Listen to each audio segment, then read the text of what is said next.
Thank you, everyone. Welcome. See, we have a couple of students, thank goodness. At this late hour in the day, thank you for coming and enjoying it. Again, my name is Edward, and I'm going to be talking about cybersecurity certifications this evening. Slides will be available later on the website for KSU, so you can get the links in here, because there's quite a few of them I added. All right, the first thing I'm going to talk about are your top job titles, because what would a certification be without a goal in mind, some kind of position or activity at the end of it? I'm going to talk a little bit about job postings, because I didn't want to make this about specifically jobs, but certifications that could help you with those jobs. The top certifications, according to, depending on who you ask. And before you pursue a certification, and the certifications in some detail. And I just want to also say, my disclaimer before starting this, these are my opinions alone, or of certain websites. You'll see what I mean when I show you that. And have nothing to do with the opinions of the Office of Cybersecurity, Kennesaw State University, or the University IT Services. As you can see, there's quite a few very popular certifications out there right now, from the IAPP, which deals with privacy, ISACA, which doesn't stand for anything anymore, ISC Squared, SANS, and the EC Council. Those are going to be your top dogs in the race right now. And CompTIA, of course, how can I leave them out, with the Security Plus, A Plus, Network Plus, and anything you can think of plus.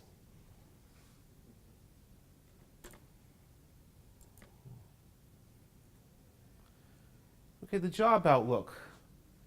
These are statistics from cyberseek.com, or I'm sorry, cyberseek.org, in which between April of last year and March of this year, there were approximately 301,000 cybersecurity job openings. Phil Aguili mentioned that earlier, out of a total number of cybersecurity people employed, which is over 750,000 people. These are some of the top job titles.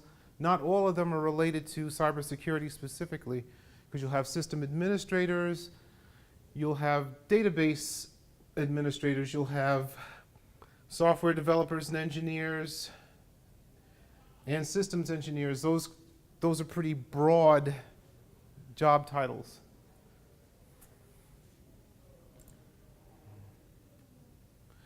Not surprisingly, between almost 11,000 and 35,000 job postings per state come from these states. These aren't in any particular order. Lo and behold, Georgia is also there, and here we are.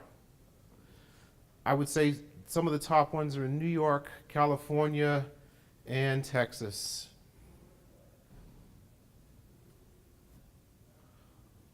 All right.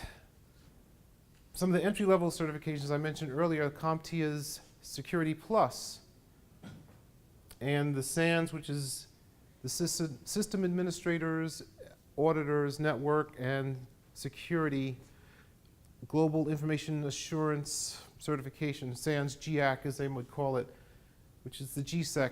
We're going to talk more about what exactly that is in a little while. Some of the intermediate level, EC Council, Certified Ethical Hacker. That one's related to your entry-level pen testing or penetration testing certification.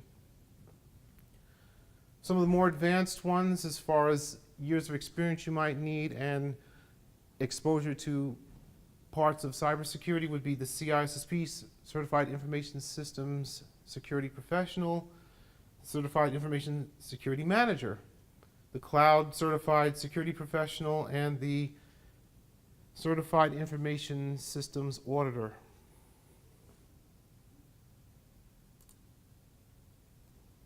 My clicker's not working. Oh, the battery still works. All right. Okay, according to CyberSeek, these are your highest demand certs. Again, the CISSP. Most of your recruiters and managers, for whatever reason, gravitate to that certification. You ask them, why do you need a CISSP for this job? They'll say, because security. I don't know. But it's the one they've heard of most of the time. Your CISA, which is interesting because that is not necessarily a security certification. It's more information systems audit. Security Plus, again, SANS GIAC. And they use that term generically because SANS GIAC is almost like saying you need a bachelor's degree. It covers a whole bunch of different things. Your CISM, and interestingly enough, the Certified Information Privacy Professional, which is very advanced as far as your specific experience. Privacy is its own corner of the world.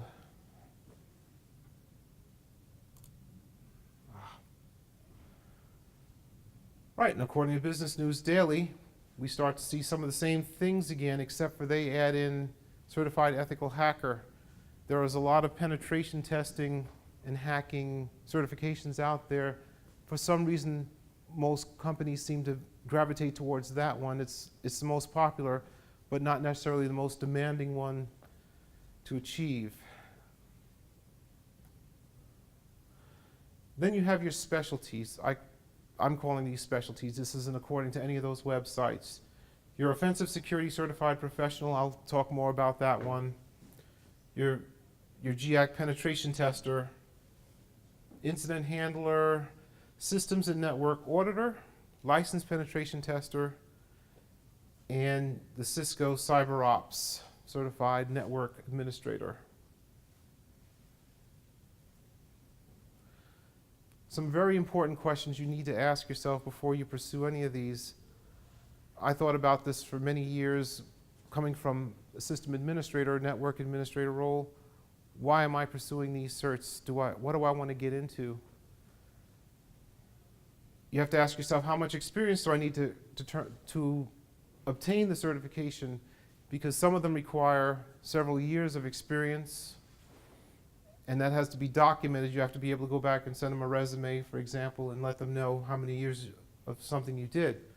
What's your focus area? I'm going to talk a little bit about that in the next slide. Is the exam multiple guess or demonstration? A lot of companies now are getting more into demonstration. In other words, what do I need to type at the command line in order to find out this information about this system? Not just, is it A, B, C, or D, one or all of the above? How much does the exam cost? Some of these are cost prohibitive. I've seen them range anywhere between $500 all the way up to $2,000 depending. And how do I maintain it? There's continuing education credits you need for some of the certs. Some of them require that you renew them every 4 years, or renew them annually, and that comes with a cost as well.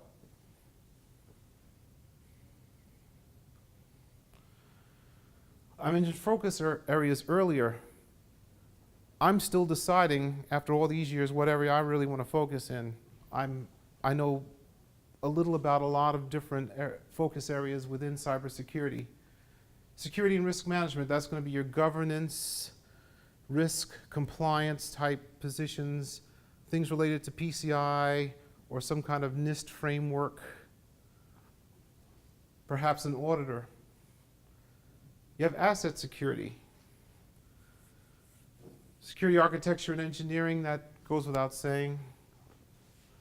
Communications and network security, you might find a position as a network administrator or something in telecommunications and securing those devices, not directly related to security, but you start out in those areas and work your way into a security-specific role. Identity and access management is huge. There's lots of software out there that people have to access on a regular basis, and they have a centralized logging structure for how to get into it. Security assessment and testing, that's going to be your penetration testers and your incident handlers, as well as security operations. That might be everything from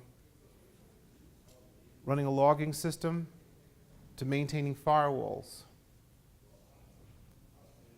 Software development security, that's another niche market where you're starting out as a developer first and learning how to securely code or find other people's code and make it more secure.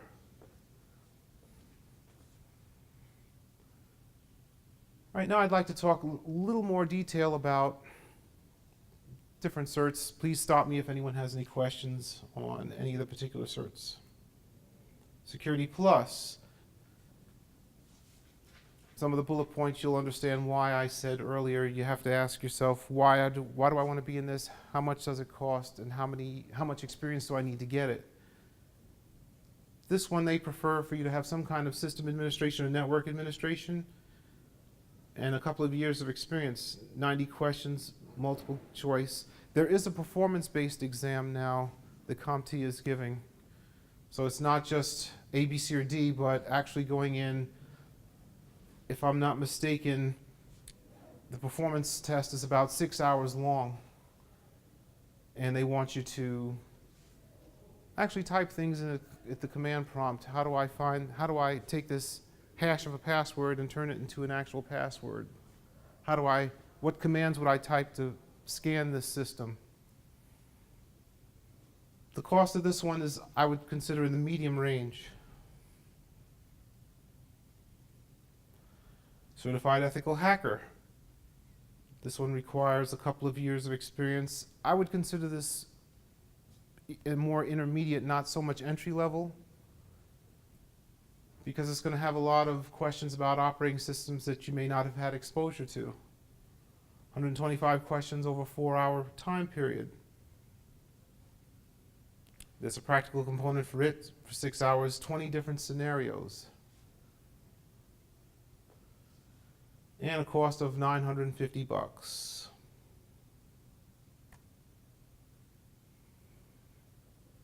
The one I mentioned earlier, Certified Information Systems Security Professional, the one that most recruiters and companies will have heard of.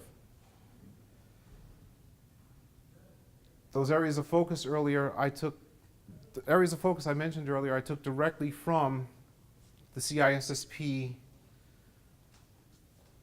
body of knowledge. Those are the 8 domains that they expect you to have experience in and to know something about. So this is considered an intermediate to advanced certification to have, because you're going to have some experience. It's not a fun exam, 6 hours long, 250 questions. You can eat, take a nap, go sit in the back, talk to yourself. Sure. For the CISSP, must you have experience before sitting for the exam? Yes and no. Yes, you should have experience before sitting for the exam, just for the sheer sake that it's not an easy exam. But they do have a designation you can get called an associate CISSP, which means you passed the exam somehow. You knew the material well enough, but you just don't have the years of practical experience in any of those domains. So yes, you can get it without having the actual experience. But it's a rather expensive exam, as you can see as well. And you have to renew it annually with 20 hours, between 20 and 40 hours of continuing education credits, which means conferences or some things to keep you up to date with your experience in cybersecurity. All right, SANS GIAC Securities Essentials. This is a good entry-level one. It doesn't have any security experience requirements. 180 hours, or excuse me, 180 questions at 5 hours. And what I mean here by $1,699 to challenge it, that means you can take it without having taken any SANS courses. If you take the SANS course and then take the exam, it's only $729. The SANS course is going to run you around $6,000. So it's not cheap.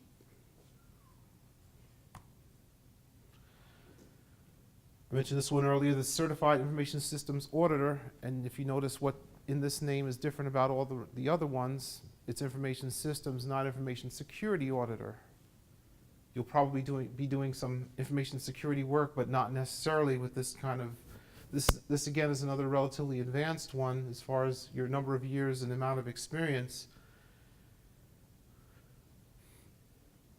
And it's also one where a degree can be substituted for a couple of years of your experience of doing the actual work.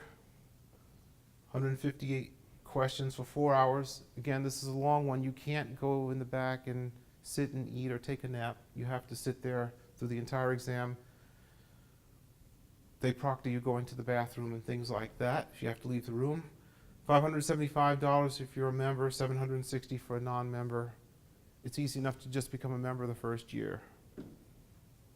Again, this one also has continuing education credits, and you have to fill that out every year by attending conferences and other ways of getting that credit. This one I would consider an outlier because it's not straightforward or very easy. It's called the Offensive Security Certified Professional. It's a practical exam. They will give you a network range. Hopefully that means something to everyone in here.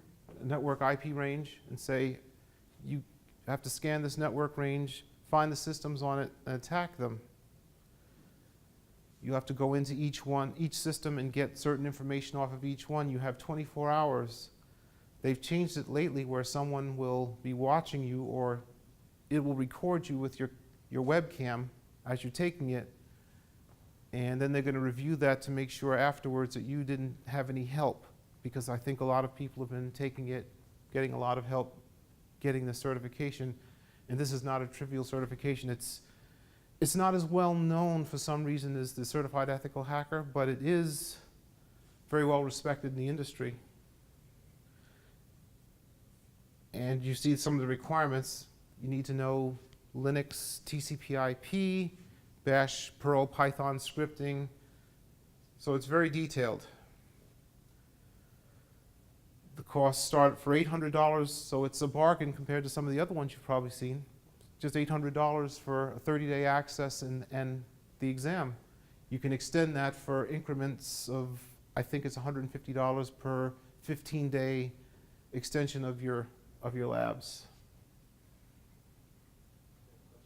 Sure. Does it involve CEs? Continuing? No, OSCP does not require any CEs. In fact, I think it's the only one, possibly Security Plus doesn't require CEs. Taylor? It's a permanent, like once you get it, you got it for life. Okay, good. Security Plus expires now too. It does? Yeah, Okay. when I got it, it didn't, so I'm perpetual Security Plus, so but I don't claim it anymore.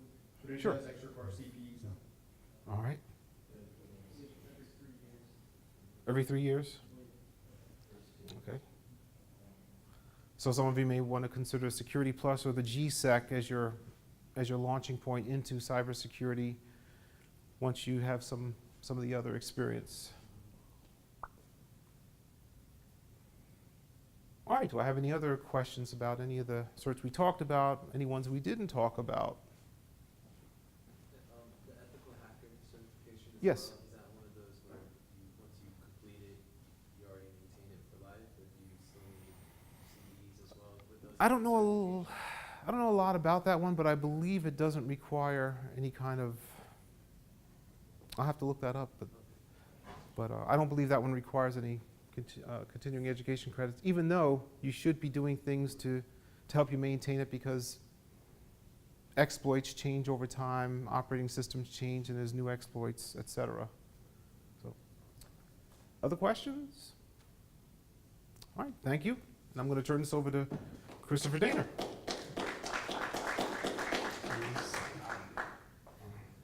All right, everyone. Again, grab this.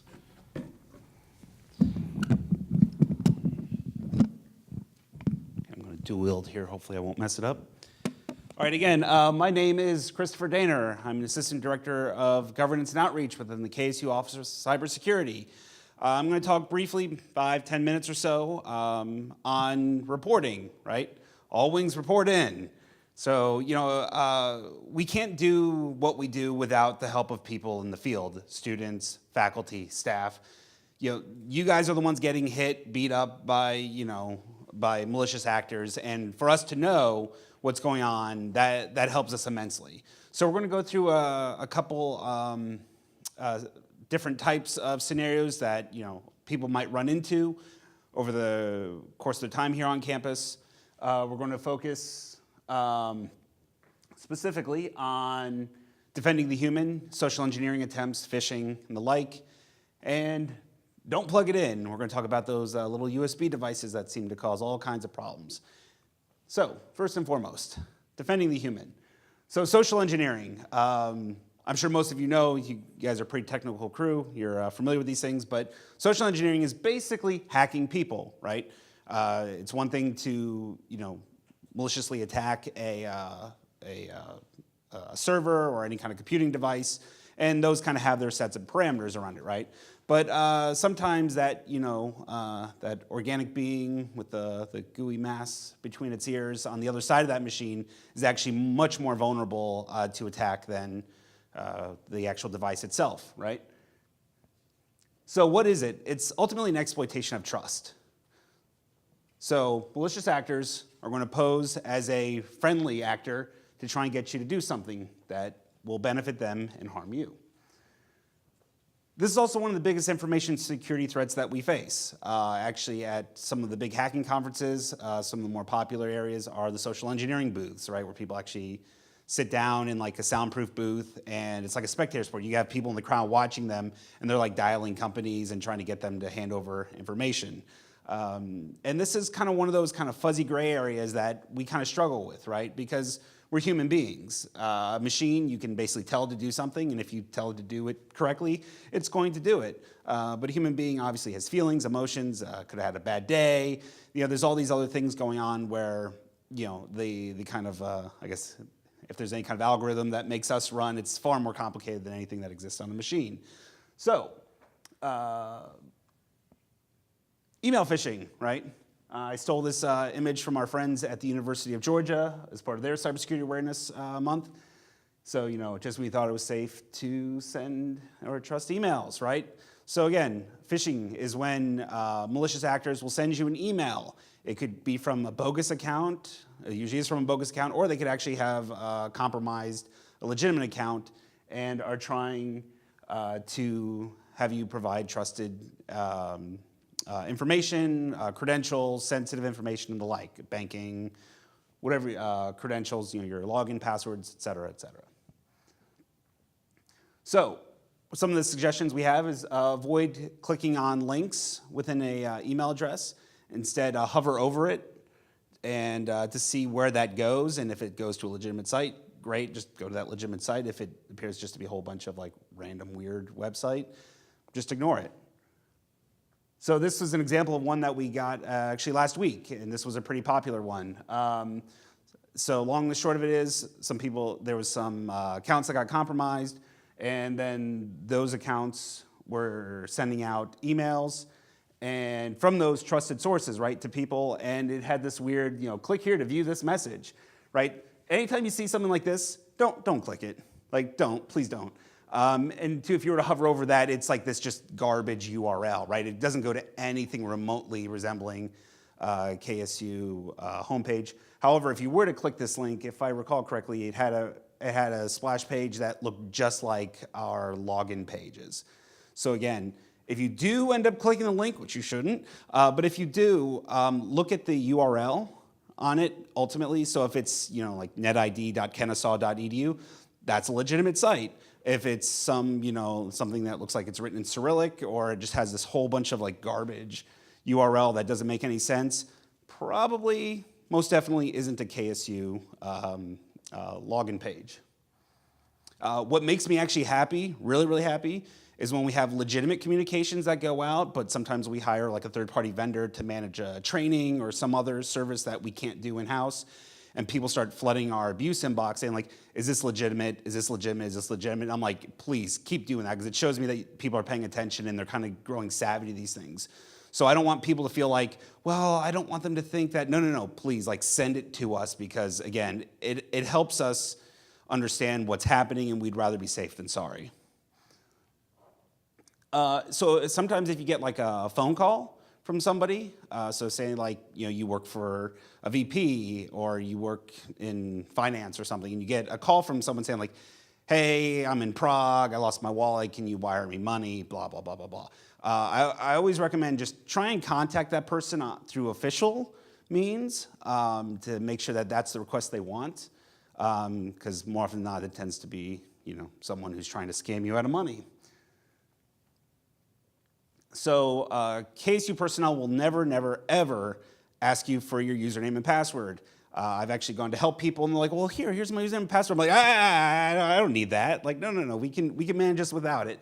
So again, we'll never ask for that directly, and please don't send them in emails either, because again, that's not a very secure way of managing your credentials. And also forward any kind of suspicious emails to abuse@kennesaw.edu. One of the things we do is that if we go through it daily and we check those messages, and we also look to see if we get a certain number of the same types of messages, and then that'll allow us to then go in to kind of do some further investigation to see if that's an actual phishing attempt. We can then look at our email tenant and see like how many people received that message, and then we can then send out user notification saying like, hey, there's a big phishing attempt happening. Like, please ignore emails that look like this. And it can also allow our Windows Server team to try and block those at the within the tenant. And again, if you're unsure about a KSU communication, so if it looks legitimate but you're not sure, just contact the service desk. I know when we send out any kind of mass communications, we make them aware that, hey, we're sending these communications out, so that way if people call in, they can just go ahead and say, yes, this is a legitimate communication. But again, always better safe than sorry. Don't be afraid to ask. So don't plug it in, right? Behold the humble USB device, right? These come in all kinds of shapes and sizes. They have all kinds of company logos, their promotional materials. How many of you ever gotten like USB drives as a promotional material? Yeah, I have them too. And there are times where I'm just like, I really don't want to plug this in, because even though it's from like a legitimate company, I'm like, just bad things can happen. So I've read some reports that as much as 25% of malware is spread through USB devices. This is a big problem because, again, especially in a university environment, which is kind of a very open environment, you can plug a USB drive into any computer and it can be accessed. And some companies, I think, where it's a little more locked down, you can't actually use USB devices. But on a campus like this, and almost any university campus, you would have that concern. So what are the two threat profiles we're looking at with USB devices? First off is the keylogger, right? I'm sure most of you know a keylogger is basically a USB device that actually acts as a pass-through to record keystrokes or to maybe inject malware or whatever to steal credentials. So it looks like this, right? So you have your standard keyboard USB input, and they'll put it in between the computer and the actual keyboard USB drive, or I'm sorry, USB input, and that way it'll record all the keystrokes, and it will either send it out over the lines within the computer system, or it actually sometimes they're Wi-Fi enabled by themselves. Let's see here. Another one is obviously to infect the system with malware, right? You just plug it in, and it just injects malware right into the system, because you've, again, created a trusted connection between your computer and that storage device. So how do they do the injecting through malware? Well, the one way is the drop drive attack, and that's basically where you'll seed a parking lot with USB devices, and hopefully someone who's good-natured picks it up and is like, oh, well, maybe somebody lost this. Let me plug it in and see if I can find who the owner is so I can get them their data back, right? So again, USB device in the middle of a parking lot. So the Department of Homeland Security a few years back did a test on their people. And again, it's pretty important high-level stuff, right? Protecting the country. They seeded their parking lot with USB drives. And they found that as high as 50% of people actually picked up those drives and plugged them right in. You're talking about some of the more secure buildings in this country.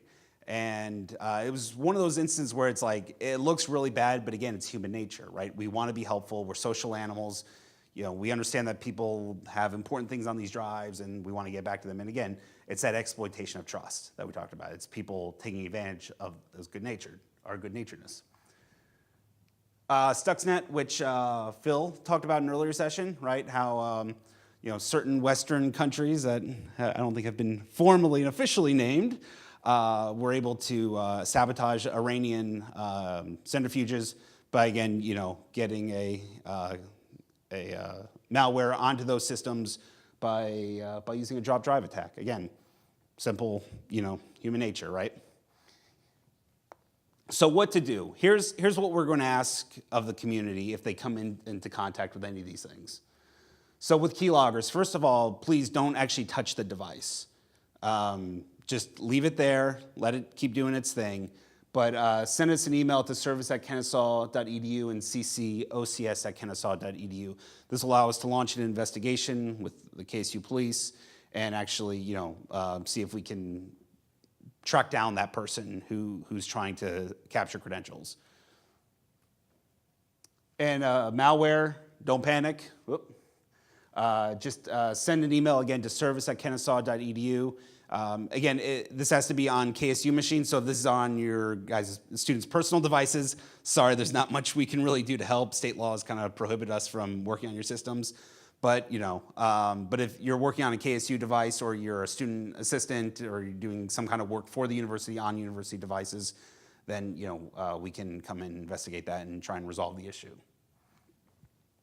Just a couple quick resources. You have the KSU Fish Market, which is fishmarket.kennesaw.edu, which we launched earlier this year. What that is that when we find that a certain threshold of users have been hit with a phishing campaign, we'll then go in and capture that information and add it to this website. It's basically an awareness website. So that way, when people they want to check up on it and see what's out there, the kind of phishing emails or campaigns are going on, that's the place to go. KSU Service Desk, obviously they're a great point of contact. They usually have their finger on the pulse of what's happening on the campus because they get so many messages in every day and they kind of know what's going on. They can help answer any questions you might have. And the Office of Cybersecurity Abuse account, abuse@kennesaw.edu. So if you get a phishing email, that'd be the place for you to forward that message to. Any questions? No? Okay, so I guess at this point, we have concluded today. So I want to thank all of you who have been with us most of the day. And we're going to be at the Kennesaw campus tomorrow with a fresh batch of speakers. We've got the FBI and Secret Service coming in. We have an application security specialist coming in to talk about application security, as well as Professor Herb Mattard from the Coles College of Business talking about the ISA program. And I think Ed and I will be doing our song and dance show again as well. So please come and join us, and we will see you at 9:30 tomorrow morning. Thank you.